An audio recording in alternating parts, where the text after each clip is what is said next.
Shalom Bapak Ibu Saudaraku yang kekasih dalam nama Tuhan Yesus Kristus. Jumpa lagi dalam Daily Devotion pada saat ini. Renungan firman Tuhan pada saat ini saya ambil dari kitab Injil Matius pasal yang ke-14 ayat 22 sampai dengan ayat yang ke-33. Demikian firman Tuhan. Yesus berjalan di atas air. Sesudah itu Yesus segera memerintahkan murid-muridnya naik ke perahu dan mendahuluinya ke seberang. Sementara itu ia menyuruh orang banyak pulang. Di ayat yang ke-23, dan setelah orang banyak itu disuruhnya pulang, Yesus naik ke atas bukit untuk berdoa seorang diri. Ketika hari sudah malam, ia sendirian di situ. Perahu murid-muridnya sesudah beberapa mil jauhnya dari pantai dan diombang-ambingkan gelombang karena angin sakal. Kira-kira jam 3 malam datanglah Yesus kepada mereka berjalan di atas air. Ketika murid-muridnya melihat dia berjalan di atas air, mereka terkejut dan berseru, "Itu hantu!" Lalu berteriak-teriak karena takut. Tetapi segera Yesus berkata kepada mereka, "Tenanglah, aku ini, jangan takut." Lalu Petrus berseru dan menjawab dia, "Tuhan, apabila engkau itu, suruhlah aku datang kepadamu berjalan di atas air." Kata Yesus, "Datanglah." Maka Petrus turun dari perahu dan berjalan di atas air mendapatkan Yesus. Tetapi ketika dirasanya tiupan angin, takutlah ia dan mulai tenggelam. Lalu berteriak, "Tuhan, tolonglah aku." Segera Yesus mengulurkan tangannya, memegang dia dan berkata, "Hai orang yang kurang percaya, mengapa engkau bimbang?" Lalu mereka naik ke perahu dan angin pun redalah. Dan orang-orang yang ada di perahu menyembah dia, katanya, "Sesungguhnya engkau anak Allah." Terpuji nama Tuhan. Kekasih dalam nama Tuhan, tema renungan firman Tuhan pada saat ini saya beri judul Tenanglah.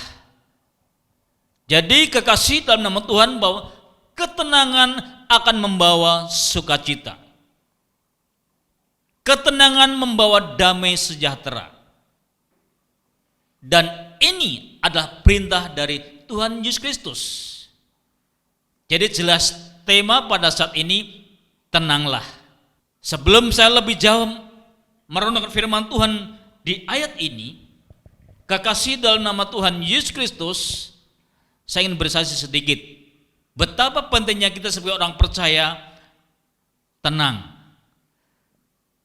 Ketika saya mau menghadiri acara ucapan syukur jemaat Tuhan, ini kejadian ada di daerah Jagir sebelum perlintasan kereta api. Nah, pada waktu itu lampu hijau. Maka kami melangkah, kami berjalan, dan tiba-tiba ada kereta api lewat. Ya otomatis kami dan beberapa mobil berhenti.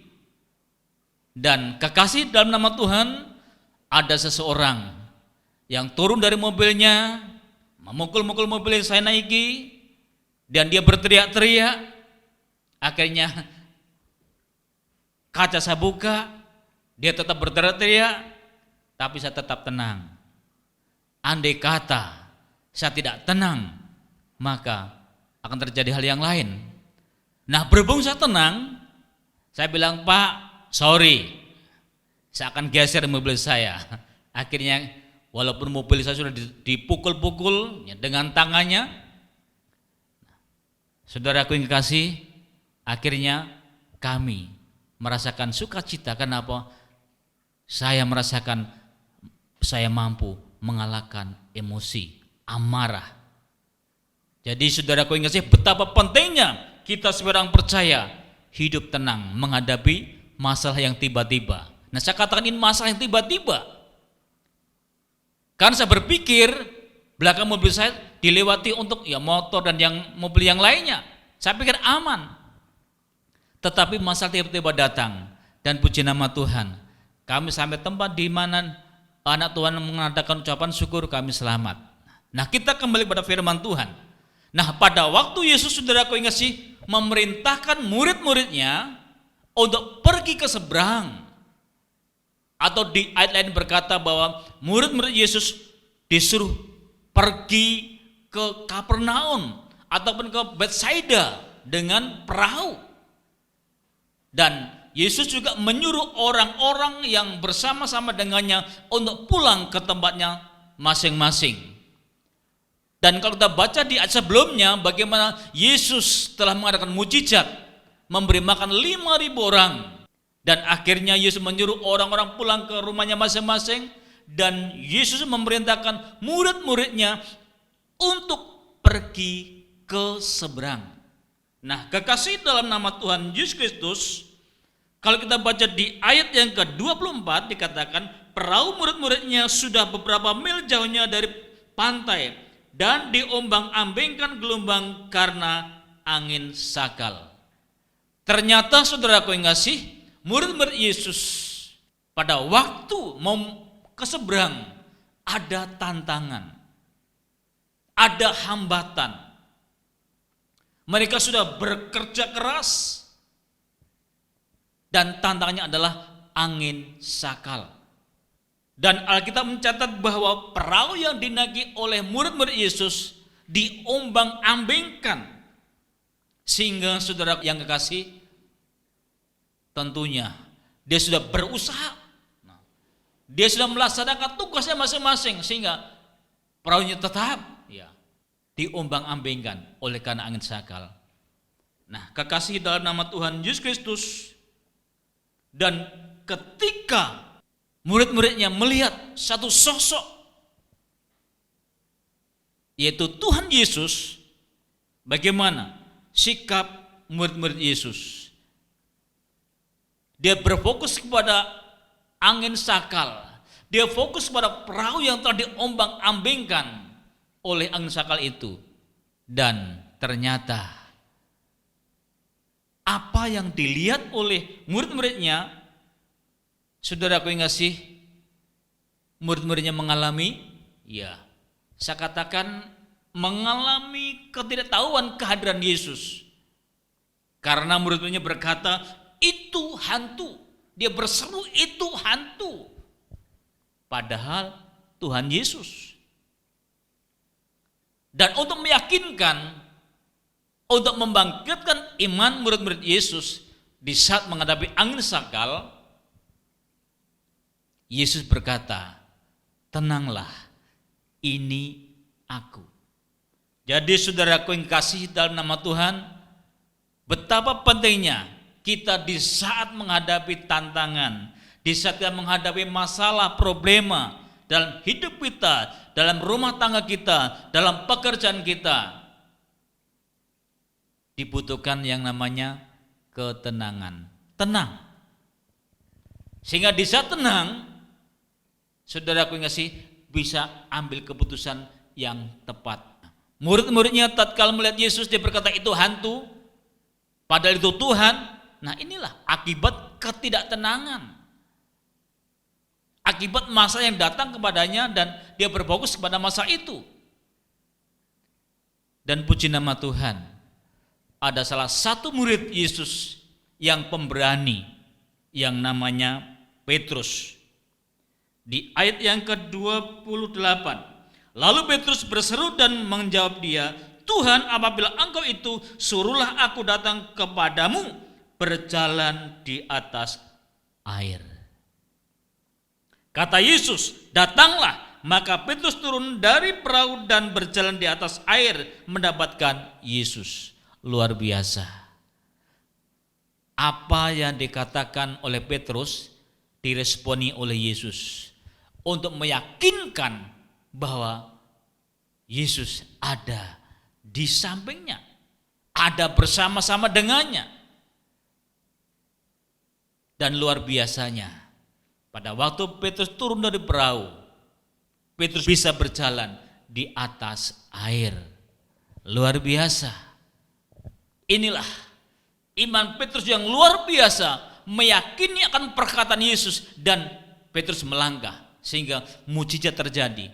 Tetapi belum ya lama, ataupun begitu singkatnya ketika ada tiupan angin, dari situlah muncul yang namanya kebimbangan, muncul yang namanya ketakutan. Maka saudaraku yang kasih dalam nama Tuhan, di ayat yang ke-30 dikatakan, tetapi ketika dirasanya tiupan angin, takutlah ia dan mulai tenggelam, lalu berteriak, Tuhan tolonglah aku. Nah ternyata saudaraku yang kasih, ketakutan itu bisa melemahkan iman. Bayangkan, baru saja terima mujizat Tuhan berjalan di atas air, melihat tiupan angin sakal yang begitu kencang, mulai bimbang, takut. Akhirnya Alkitab katakan tenggelam Petrus. Tapi puji nama Tuhan, Petrus dekat dengan Yesus dan berteriak minta tolong. Dan tangan Yesus terulur untuk menolong Petrus. Dan Alkitab mencatat, Bapak Ibu Saudaraku yang kasih, begitu sampai di perahu, angin sakal mulai reda. Dan kita perhatikan kata-kata Yesus kepada murid-muridnya, yaitu di ayat yang ke-31. Dikatakan, hai orang yang kurang percaya, mengapa engkau bimbang? Jadi kekasih dalam nama Tuhan, saat ini kita sebagai orang percaya, Alkitab katakan jangan sampai kita bimbang, karena orang bimbang itu tidak dapat apa-apa. Maka dari itu pembelajaran kita pada saat ini, di saat kita menghadapi masalah, tenanglah, berdoa, minta pimpinan kepada Roh Kudus, karena Dia sebagai penolong. Dan mari pada saat ini kekasih dalam nama Tuhan, saya sebagai hamba Allah mengajak kepada kita sama-sama belajar. Kita belajar untuk tenang, sehingga di saat kita tenang, kita merenungkan firman Tuhan, maka pertolongan Tuhan nyata. Tuhan memberkati kita. Satu dalam doa. Segala pujian syukur hanya bagi-Mu ya Tuhan. Pada saat ini kami umat-umat-Mu sudah dengar firman-Mu. Ajar kami Bapa, supaya di saat kami menghadapi berbagai masalah, kami tenang. Kami mengandalkan Engkau. Engkau adalah Allah yang luar biasa, Allah yang sangat menolong hidup kami Tuhan.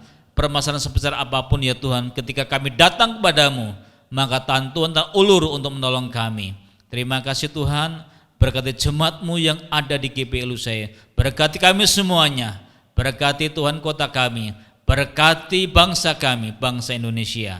Terima kasih Tuhan, dan biar Bapa damai sukacita dari surga menyertai kita dari sekarang sampai Maranatha, Tuhan datang kembali. Dalam nama Tuhan Yesus Kristus, haleluya, amin. Puji nama Tuhan, Tuhan memberkati. Sampai jumpa kembali di Daily Devotion yang akan datang.